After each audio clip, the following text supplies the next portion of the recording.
Verse 3, chapter 18, Jesus says, in red, truly I say to you, like this is like legit talk right here. Not every single time does Jesus say, truly I say to you. When he does, listen, you need to know this. Jesus is already a truth sayer, but on top of what he's saying, which is truth, and then he says, this is really true, you probably just need to perk the ears up and to open up the heart and say, what is it that you're saying? Here's what he says, truly I say to you, unless you turn and become like a child, you will never enter the kingdom of heaven. Can you read that with me? Come on, everybody. Truly I say to you, unless you turn and become like a child, you will never enter the kingdom of heaven. Usually my messages come out of a place of abundance, comes out of a place of like just knowing that God's been hanging out with me in this particular subject matter. But today, this week and next week, I'm going to be talking about this idea that this message comes out of a place of more of absence than it does abundance. It comes in just an awareness of my need rather than something I feel like I'm grabbing a hold of. So this is more like times of confession that I'm going to bring to you like this week and next week, and hope that we can come together and walk this path out so that we can start to pray this thing in and just practice it together. Because I haven't figured it out. I'm not there on all of the subjects, but on this one, I really see my deficit and I really see my need. And that's why God's been stirring this up in me. And I want to share it with you so that we can come together as a family and say, how can we do this together? And so I titled the message in a way that is a directive and it's also a prayer. So if you're taking notes, I want you to write this thing down because we're going to be hanging out with this week and next week on the title. It's See the Wonder and Stay Curious. Come on, see the wonder and stay curious. I want you to look to your neighbor, turn to him right now, and tell him the title of my message, See the Wonder and Stay Curious. See the wonder and stay curious. I don't know what it's been, but I feel like a little bit of unveiling has been happening that God's been showing me. You've lost it here. You don't have it. There's a lack, and it's almost like an erosion where you don't really recognize some of the things that are missing in your life until you come face to face with where they've been. You know what I mean? And so it's like a marriage maybe. And you think in a honeymoon, when you first get married, your marriage is great, and it'll never be like them over there. And then all of a sudden you get to the point where you look at each other and you realize, man, how did we get to this point? Come on, you ever been there? You don't have to raise your hand. I just want to know that you're there. And so when we walk through this, right, sometimes there's subjects that God brings up in our life that He just wants to recognize, hey, how are we doing in this area? And I believe the wonder of God is supposed to captivate our soul, and we're supposed to be stirred up in curiosity every single day, just like Matthew 18 says, like a child, just like a child. And I recognize one of the moments that I really just kind of felt like, gosh, this is where one of the areas that I've been missing is brings me back to the very first time that I actually showed up to North Carolina. The first day I arrived to SOP, Whispering Pines Airport, holler back, you know what I'm talking about? And I drove in on Morganton, and I went past Turnberry Woods towards CCNC, and I saw the most amazing thing ever. This boy from Kansas, who had only seen Christmas trees get about like this big and that wide, drove down Morganton, and there was a wall on this side and a wall on this side of pine trees that went from the ground seemingly all the way to the sky, and I was absolutely amazed. Come on, have you ever done this? No, because you lived here for too long. Right? Because that's what happens. When you see the pine trees, you're like, I don't like pine trees. You know, they get sap on my car. They throw pine cones at me. And let alone all the pine straw that comes down and clogs up my gutter. I don't like pine trees. Come on, anybody with me?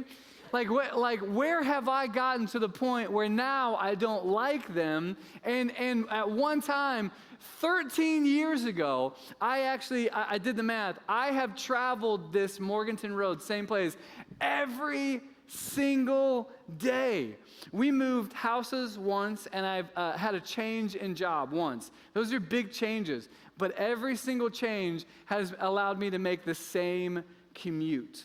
almost as if God's saying, don't forget, when you first saw this, you were in awe. And so now, every single day, I drive by there, and sometimes I don't even see it. Sometimes I drive past and I said, oh man, have you ever done that? Have you ever made a commute and be like, whew, what just happened? I don't remember the commute at all. My brain, come on, this is dangerous. My brain was elsewhere. And we're just not present. We're just not there. I have driven by the wonder of God every single day, and I just got to ask myself, and this is my prayer, God, let me see the wonder and stay curious about the things that you have shown me in the past so that I can still remain there today. Now let me go to Matthew 18. This is the key verse today. I want to do a little bit of teaching around Matthew 18 to talk about how we can see the wonder and stay curious and become childlike. Matthew 18 says, unless you turn and become like a child, you will never enter the kingdom of heaven. I want you to highlight 3 words, 3 concepts here. If you're taking notes, I want you to write these 3 areas down. I need to teach on these for like just a few minutes, so just bear with me. Let me break these down and get all like nerdy and teaching professor-like on you just for a little bit so that we can build on these concepts. You good with that? Love me some feedback. I don't know. I usually don't ask rhetorical questions. Are you good with that? Yeah. All right. Augustine's in the house. Highlight these 3 ideas. Become, enter, and the kingdom of heaven. Let me just start with the very last one, the kingdom of heaven. The kingdom of heaven is literally heaven. Jesus talks about heaven. It's the place where you will be one day when you put your faith in Jesus, and there is no more sorrow. There is no more sickness. There is no more pain. You get a new body. Come on, are you listening? You get to the place where you see the fullness of God. The kingdom of heaven is the reality of heaven. One day you will see what life is supposed to be like, and you will see him for who he is. That is how Jesus describes the kingdom of heaven. But then these 2 other words really just articulate this well. He says, enter, this word enter. Unless you become like a child, you can't enter. So enter, almost gives this word like, okay, first you're not in it, and then you pass a threshold, now you have entered. And he uses this word because there will be a day when you cross the threshold and your life will be behind you and you will go into the fullness of life. There is a day where you will pass from death, come on somebody, into life. There will be a day when you know heaven and you know God in part, and that you will one day, when you put your faith in Jesus, know him fully. Come on, anybody recognize the hope that brings you? There will be a day when you recognize what God is doing here in part, and you will enter into his fullness later, so that you can experience the very presence of God. He says, I want you to enter. That's when you put your faith in Jesus, and he open arms just welcomes you. But then there's a 3rd part. That's the word become. Become. And this is a present word. This is a now word. So listen to what it says. I want you to become like a child right now. Why? So that you can see the reality of heaven right now. Listen to me. This is crucial. In part. You can see the reality of heaven right now in part by allowing your heart and your soul to become like a child, so that later you will enter the fullness of the kingdom fully after you die. So it's almost as if Jesus is saying, I want as much of heaven to you to be awakened to right now in part, so that you can experience the fullness of heaven after you die. This is the process of becoming right now more humble, to have a childlike faith. Come on, somebody. To trust like a child, to have faith like a child, to pray like a child, to have a mentality, maybe a myopic focus on like a child, to have the simplicity of heart and the purity of heart. Come on, somebody, like a child. Because isn't that what Jesus says in Matthew 5? The pure in heart will see God. He wants you to become like a child right now, so you can see the wonders of God right now in this moment, so that you can experience the fullness of God's wonder when you enter into heaven. Stop the teaching portion. Did you capture it? You got it? So now moving on. I think it's always beneficial for us to look at some examples. So now we have, okay, get the concept. God, you want to awaken the wonder in me. You want to remain curious right now in part so I can see what you're doing so that I can enter into your fullness later on in the kingdom. That is what Jesus came to bring. And so how do I do that? And what examples can I actually look at? Well, one of the big glaring examples all throughout the entire Old Testament is this people group called the Israelites. You don't need to know much about them. Let me just tell you about them. It's a people group, a nation that God chose to be set free. They were under slavery. Does that sound familiar? You and I are under slavery. And then a people group that God says, I want to free you. Does that sound familiar? Because God wants to free you. Come on, somebody. And then so he used Moses to lead them out of slavery onto the promised land. Now, the Old Testament promised land is a figure of today how we are supposed to walk in the fullness of the Spirit. Come on, somebody. That's where he wants to bring you and I, the fullness of walking and being led by the Spirit. So then he moves them out of slavery through the wilderness, and he says, our goal and our place that we will get to one day is the promised land. 40 years goes by. 40 years. And I'm not going to bring you through all 40 years, but I just want to kind of highlight some of the things that God did during those 40 years.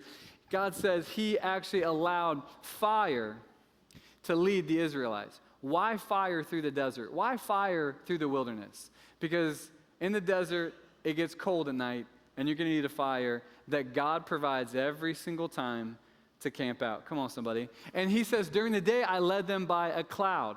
Why a cloud in the desert? Because it's hot, and you need some shade, and that it's just not familiar around in that area. Then later on, they said, hey, we're hungry. What did God do? He dropped manna, bread, literally from the sky. Can you imagine? You wake up in the morning, oh, pff, sweet, man. Delivery, like you don't even need to leave your tent. This is great. You pick it up, you go back in, and you eat every single day. And then not only that, they say, hey, we're thirsty. So what did God do? He poured water from a rock. I know, I'm as amazed as you are. You know what I'm saying? Like it was water from a rock. That is not normal. So why do I share all this? Because at some point in time, the Israelites saw the very hand of God, and they saw the wonder of God every single day. But you want to know what the Bible records as the Israelites' response to all of this through the wilderness? 2 words, grumbling and complaining. How do the Israelites see fire at night, clouds by day, manna coming in every day, quail coming in later for all you meat eaters, water coming out of the rock, and then all they do is respond in grumbling and complaining? I'll tell you why. It's because we do this today. The moment that we stop seeing the wonders of God all around us is the moment that we start to complain and criticize and judge. So look for the areas. Look for the areas that you're just frustrated with. Look for the areas that you quarrel. James says you fight and you quarrel because you have these desires that get stirred up inside of you, and they're just wrong. Maybe you just need to look up past the critique, past the criticism, past the grumbling. Look past it and just be amazed because you were made to be in awe of God. You were made to have your soul and your heart be stirred so that you can see the very wonders of God. And here's the dangerous part. When you stop seeing the wonders of God, you begin to fabricate them on your own, and it's called entertainment. Let me say it again, which is maybe a little visual. When you stop seeing the wonders of God all around you, you start to fabricate them on your own. And then all of a sudden you grumble and complain about this is too slow, I'm just not seeing what I want to see. And then you start trolling, criticizing. Come on, somebody. You don't like their photo because it's all political jargon.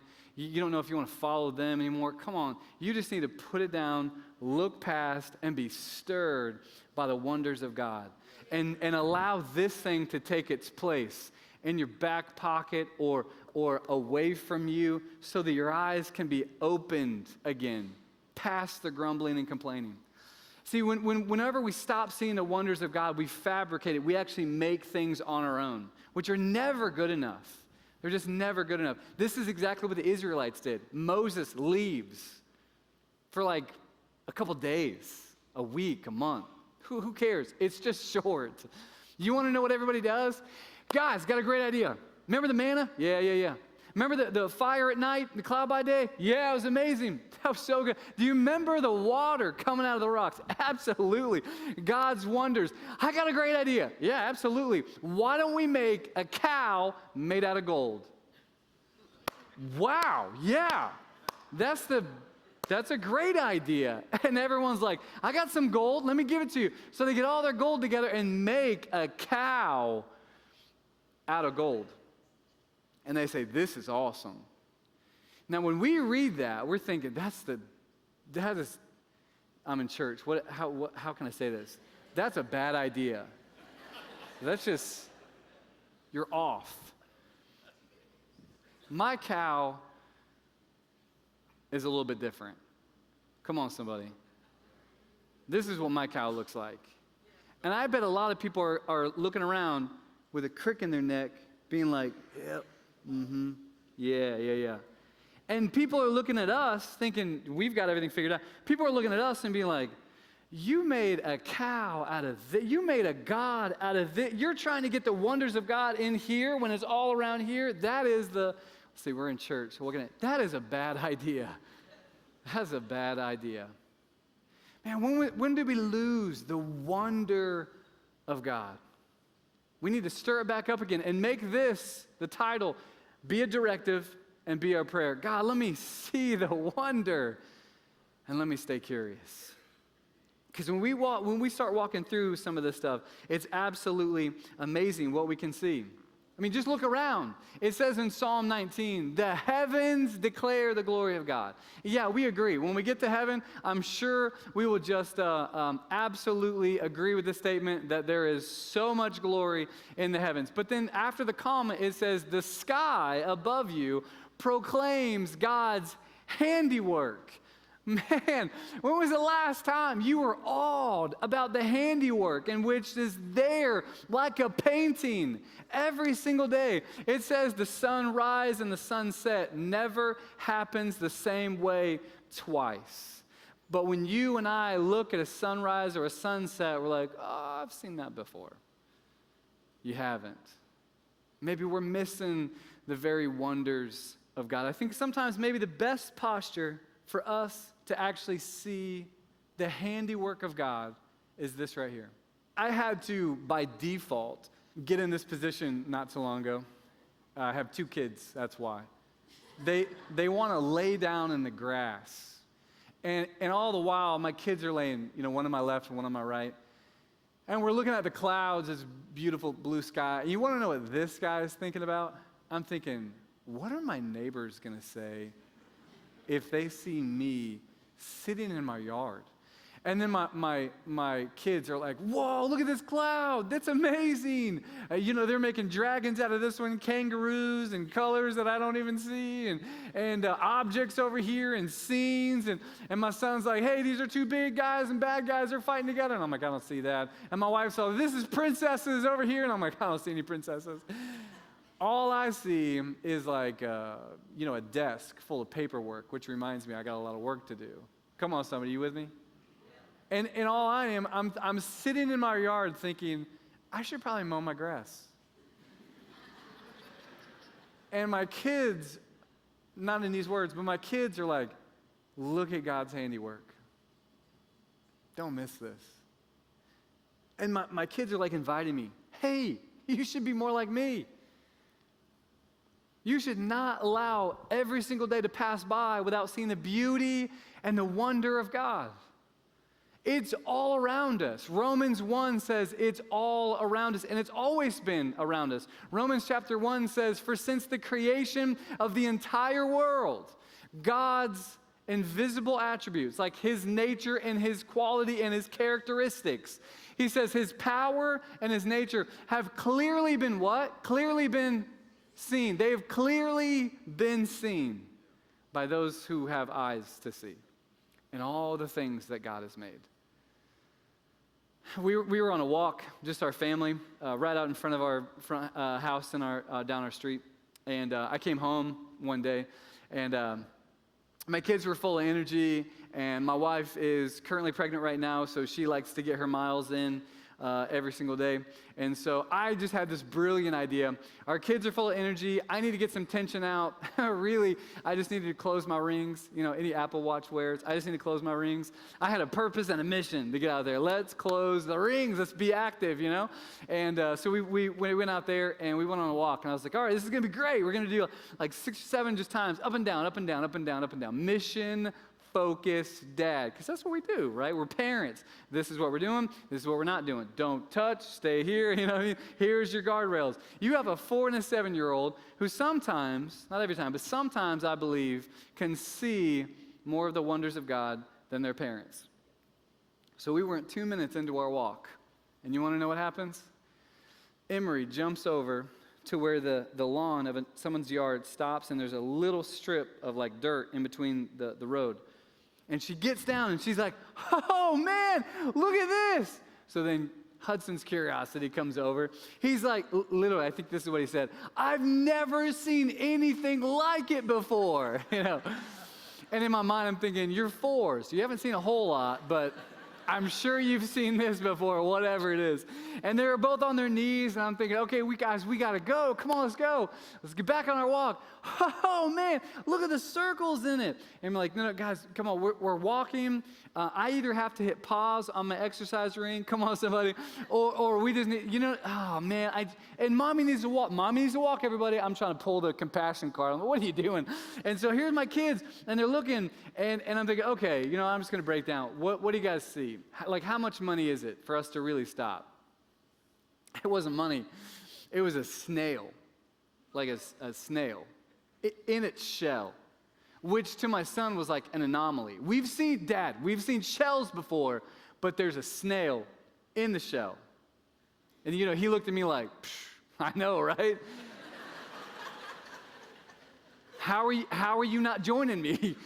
Why are you still standing? Why do you not take a picture of this? You know, like, and I almost felt like my kids were like, this is God's handiwork. Like, it's right here. And honestly, I don't know that I've ever looked in that little crevice of dirt before. I mean, it's just, I've looked at the road, watching out for cars, you know, like, is there any meteors coming? I'm a parent, like, trying to keep you guys safe. And then my kids are like, oh, God's hand and his fingerprint. Check it out, the wonders of God right here. And man, I missed it. I missed it. And then I share that story with a friend. And then he shares this. He said, well, maybe your kids were doing the same thing that Solomon was doing back in the day whenever he wrote Proverbs 6. Because Solomon, the great wise king, once wrote these 3 words down. Consider the ant. Wait. You're talking about the wisdom that comes from heaven, the one that directs our life, the one that builds us up to be more godly, the guardrails to don't do unrighteous things, to do righteous things. He gives the wisdom to a man like Solomon, and he pens 31 chapters of absolute brilliance. And then Solomon at some point in time had the revelation that my kids did. It wasn't a snail, it was an ant. And then he painted this picture. He goes, can you imagine like a king in all of his glory? I mean, just decked out in the dress and having servants like he did, having the livestock like he did, having the palace like he did. I mean, this dude was rich on top of rich. I mean, he didn't know what to do with all of his cash. And he had everything his eye could see. And here Solomon is, imagining down, looking at the ant and just writing it. Consider the ant. That's good stuff. So I wonder, like, I'm thinking, do the servants and all of his workers look at Solomon and be like, this dude's crazy? Or are they like, there's Solomon, at it again, never allowing one opportunity to miss God's fingerprints all around him. I wonder what he's looking at. I wonder what he's writing about. Later on, you've seen his journal. Consider the ant. They don't have a leader, yet everybody comes together. They work so hard and so diligent. They knock up harvest, so they have plentiful in the famine. Consider the ant. Maybe this is the posture. Maybe laying on your back in the grass. Maybe pausing for snails is more the posture that we're supposed to take to give Psalm 46 new meaning. Be still and know and know and know that I am God. See, I think sometimes the pace of a child is a lot better pace than the pace of a busy, complicated, stressed adult sometimes. So that sometimes we just miss the very wonders of God. And it's probably where David said in Psalm 33, he says, let the whole world fear the Lord. Come on, somebody say this with me. And let everyone stand in awe of God. Let everyone stand in wonder. Let us see the wonder. Let us be in awe of what God's doing. I think the culmination of this message came whenever we were having dinner the other night. And our family was sitting around the dinner table, and I had had a pretty rough day, and I was a little bit quiet and very much to myself. And we were sitting down, and my kids were like just full of life, full of joy. Emery and Hudson were having a great time. They could have a great time doing anything. Isn't that the brilliance? They're like just free of the fear of man. Come on, that's just, when I think about childlikeness, I just think I want to be free of the fear of man and not think so much about what other people think and just do what I know I need to do. So we're at dinner, this is just at our house, and they're just having a great time, not disrespecting or anything and not being super loud, eating, but just having a good time. I mean, how do you have a good time eating vegetables? I don't know, but they did it. You know what I mean? Conquered. And so my wife says something to me that just kind of, resonated. She said, I bet you, she was talking about me, I bet you were a lot like Hudson whenever he was a kid. And you want to know my response? Again, I had a bad day. So I was like, nah, probably not. Probably wasn't like that. Mumbling, complaining, sound familiar? I just kind of like dismissed it. And then my wife probed a little bit more because she knew what kind of day I had. She said, no, I think you were a lot like Hudson. Joyful, carefree, always just changed the atmosphere whenever you come in, just made it a lot more lighthearted. And then I just kind of sat back and I was looking at my son. And I just asked this question to myself. When did I lose that? Like, when did I become an adult and take responsibility and move away from the very things that God would stir my wonder, and I stopped being in awe? When was the moment that I walked by the snails and just didn't care anymore? What was the year marker that I drove to work and I stopped seeing the pine trees as wonderful creations declaring God's goodness? When did I stop laying down in the grass and looking at the handiwork of God? When did I miss God's creation that has clearly been seen since the beginning of everything, of his invisible attributes? I just wonder, when did I miss it? And so then I just asked Hudson, I said, hey buddy, can you do me a favor? Can you pray for me?